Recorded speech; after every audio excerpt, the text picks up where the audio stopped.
Every time I pulled into my driveway, I caught her, HOA Karen, driving straight through my ranch gate like it didn't even exist. At first, I tried to ignore it, chalking it up to carelessness. But then came the notes, the threats, the late-night calls, each one sharper than the last. It wasn't just a gate anymore, it was a battleground, and she seemed to take some twisted pleasure in testing me. I knew I couldn't let this go on, but confronting her could be dangerous. Or brilliant. The question was, how far was I willing to go to make her pay? Life on Cedar Ridge Lane was peaceful, or at least it seemed that way. I had moved in 2 years ago with the dream of quiet mornings on my porch, kids playing in the yard, and the freedom to enjoy my property without a fuss. My ranch-style home sat at the end of the cul-de-sac, surrounded by manicured lawns, friendly neighbors, and the kind of small-town charm that makes people feel safe. I loved my garden the most, a patch of wildflowers and vegetables that I had nurtured myself. Evenings were my favorite, the sun sinking behind the hills, the scent of fresh soil, and the distant laughter of children drifting across the street. Everything was perfect, normal, exactly how I imagined life would be in a neighborhood like this. But not everyone shared that vision. There was one neighbor, HOA Karen, as I soon learned she was called, whose sense of community standards seemed sharper than a razor. At first it was just minor things. A disapproving glance when I left my gate open, a note slipped under my door about lawn height, a phone call about a violation I didn't even know existed. I laughed them off at first, thinking it was small-town quirks or overly enthusiastic rule-following. Still, there was something about the way she watched me, always hovering on the edges of my property line, her eyes calculating, her posture rigid with authority. I felt the tension like a low hum in the background, barely noticeable, yet impossible to ignore. Something was brewing, something that would turn my peaceful life upside down. And then the first real test came. She drove through my ranch gate. Not once, but repeatedly. It was deliberate, blatant, and strangely personal. I knew at that moment that the quiet life I had built was about to become a battlefield, and I had no idea just how far it would go. At first, I tried to brush off her actions. I told myself, it's just a bad day, she's a busybody, nothing personal. But the incidents kept piling up, one more audacious than the last. It started with notes, neatly printed, formal-looking, slipped under my door or taped to my gate. "Your gate does not conform to HOA specifications," one read. Another demanded I trim my hedges to an exact height. Even small things, my garden ornaments, a birdhouse, the direction my mailbox faced, suddenly became offenses. I began keeping a journal, documenting every note, every confrontation. The first time I confronted her directly, she smiled in that cold, calculating way that made my skin crawl. "I'm just making sure everyone follows the rules," she said, her voice syrupy sweet.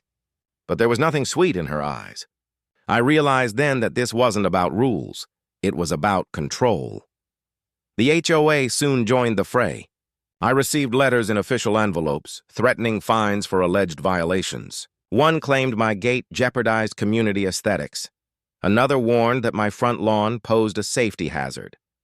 I stared at these letters in disbelief. How could a simple gate or a flower bed attract such scrutiny? I wasn't just being watched, I was being targeted. It escalated quickly. My mailbox was keyed with a scratch that cut deep into the paint, my flowers were trampled overnight, and my front gate bore fresh dents every few days. Each time HOA Karen appeared nearby, casually walking her dog or jogging past, as if daring me to call her out. My frustration was boiling over. My home, my sanctuary, was being violated again and again, and every interaction left me feeling powerless. Then came the meeting. The HOA called me to a gathering, a stern, formal affair where they sat like judges and I was the defendant. I walked in expecting a discussion, perhaps a compromise, but instead, I was met with glares, lectures, and rules that seemed written just to ensnare me. They enumerated fines, penalties, and corrective measures, each one more absurd than the last. It was clear they weren't interested in fairness, they were interested in submission. I started noticing the neighborhood itself changing. Conversations that once felt friendly became cold and distant. Neighbors whispered behind their hands, avoiding eye contact. I could feel the isolation creeping in. Every walk outside felt tense. Every mail delivery felt like a potential confrontation. The entire community, which had once been a place of comfort, had turned into a stage for a silent war. The most infuriating moment came one evening when I returned home to find my gate swung open, the hinges mangled, and HOA Karen's car parked nearby, engine idling like she owned the street. I wanted to scream, confront her, call the police, but something held me back. I was no longer reacting. I was planning. I couldn't let this continue. Not quietly, not in secret, not at the mercy of a petty tyrant who thought she could dictate every inch of my life. As the days passed, her harassment became almost theatrical.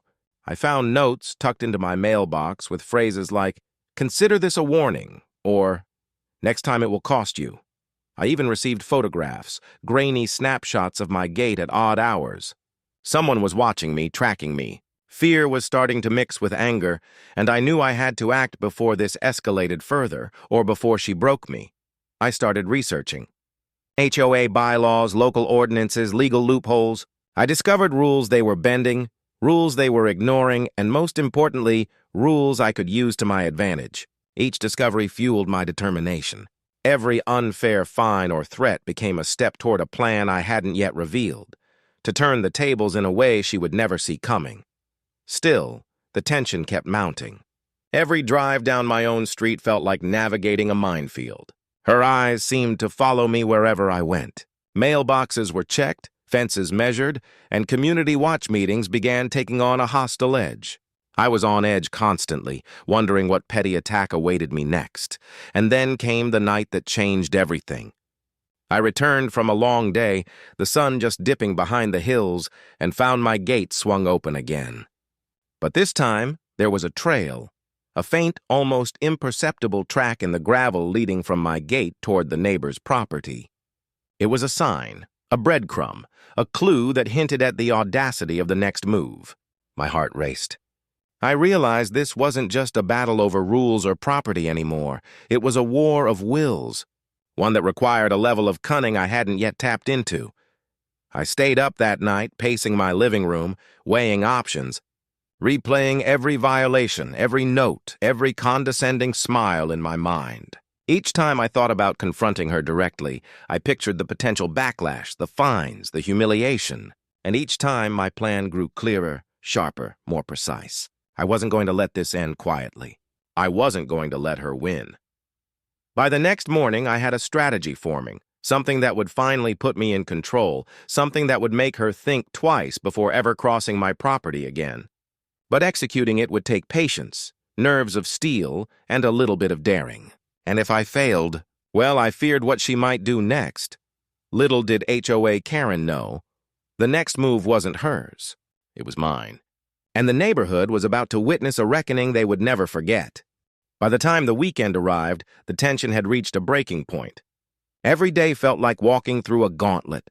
My nerves stretched thin by HOA Karen's relentless surveillance, the petty fines, and the constant threats.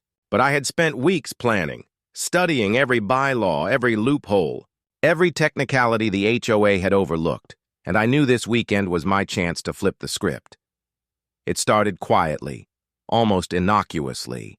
I spent Friday evening preparing my property, making subtle adjustments that seemed ordinary but were anything but. A new sensor camera tucked behind the shrubs, a motion detector angled toward the driveway, and a discreetly reinforced latch on my gate. Nothing in sight gave the impression of a trap, but every piece was a thread in the web I was about to spin. Saturday morning, I noticed her car parked further down the street than usual. She was waiting, as she always did, eyes scanning my property for the slightest imperfection, the tiniest transgression. My heart pounded, but this time it was not out of fear. It was anticipation. I had rehearsed this moment countless times in my mind, imagining her shock when she realized she was no longer in control. And then it began. She drove toward my gate the same way she always did, wheels crunching on the gravel like a countdown clock. I stayed hidden inside, heart hammering in rhythm with the engine as she reached for the latch, and that's when it happened. My camera sensors triggered a soft alarm just enough to draw her attention, and a discreet recording system captured everything in high definition. She glanced around, annoyed, muttering under her breath. But that was only the first step. The trap I had laid wasn't just about catching her in the act. It was about exposing her, publicly, in a way she could never deny.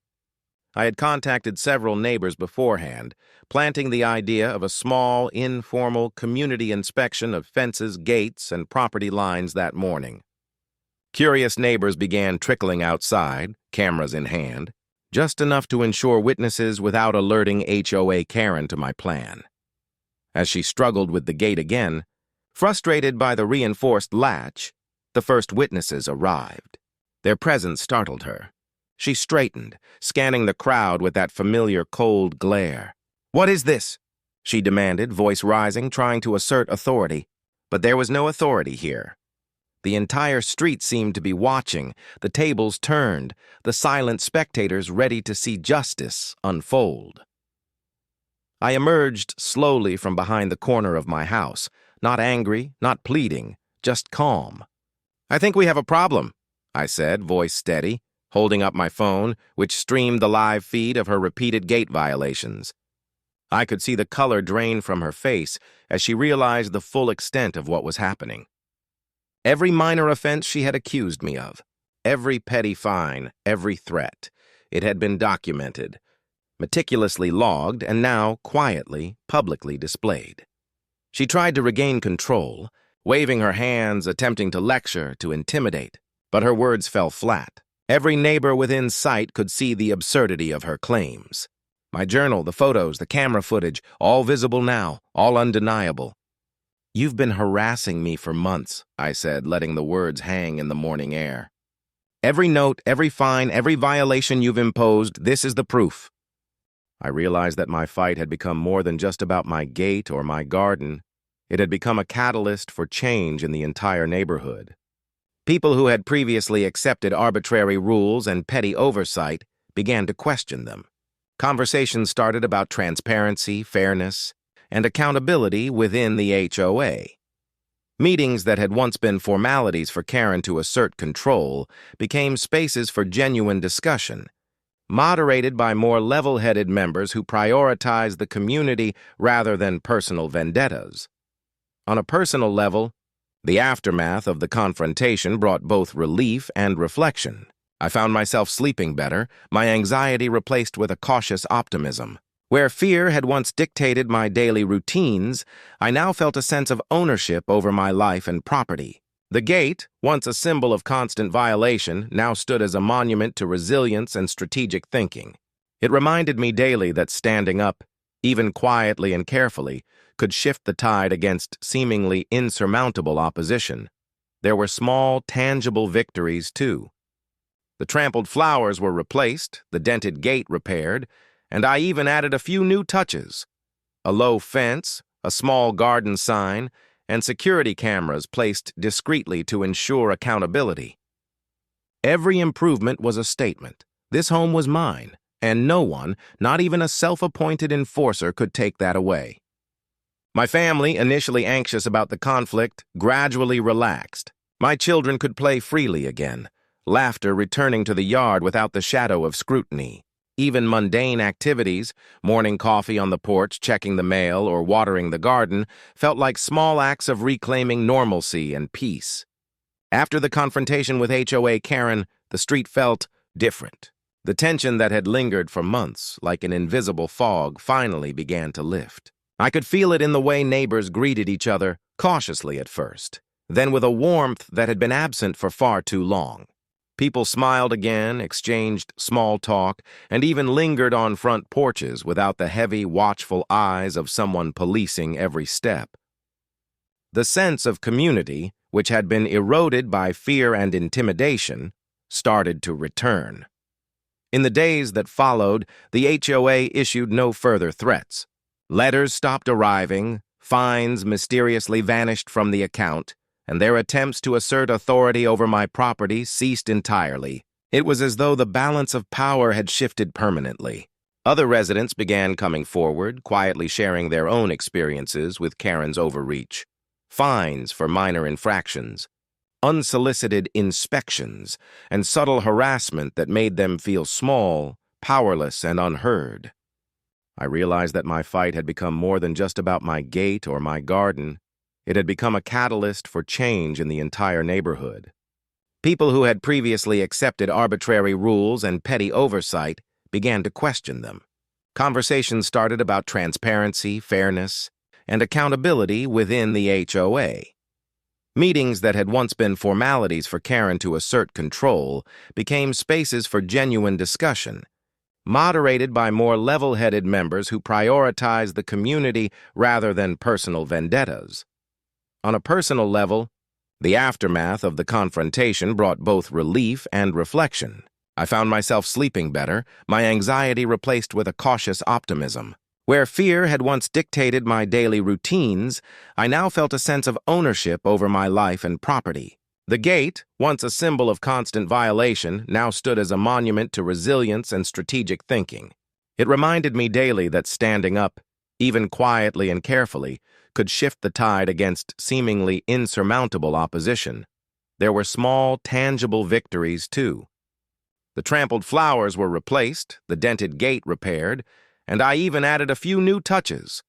A low fence, a small garden sign, and security cameras placed discreetly to ensure accountability.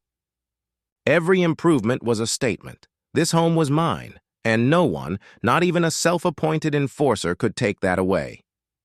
My family, initially anxious about the conflict, gradually relaxed. My children could play freely again, laughter returning to the yard without the shadow of scrutiny. Even mundane activities, morning coffee on the porch, checking the mail, or watering the garden, felt like small acts of reclaiming normalcy and peace. HOA Karen predictably did not take the defeat quietly. Rumors circulated that she tried to regroup, appealing to higher powers within the HOA and sending a few last-minute letters contesting my violations. But her influence had waned. Neighbors, now aware of her tactics, were less willing to follow her lead. Several board members quietly distanced themselves from her, realizing that her approach had caused more harm than good. By the time any formal action could take place, her credibility had eroded so completely that her complaints were dismissed or ignored. The lesson was clear. Sustained abuse of power can be effective only until someone stands firm, documents it meticulously, and exposes it. Interestingly, the experience changed me in ways I hadn't anticipated. The neighborhood, once fractured by fear and petty authority, began to organize, discuss, and assert fairness. A sense of empowerment spread quietly but unmistakably. People became more engaged, aware, and confident in standing up, not just for themselves, but for their neighbors. My actions had sparked a ripple effect, a subtle transformation that would outlast any one confrontation. The community had reclaimed its voice, and I had discovered a new sense of courage and strategic resolve that would guide me in every challenge to come.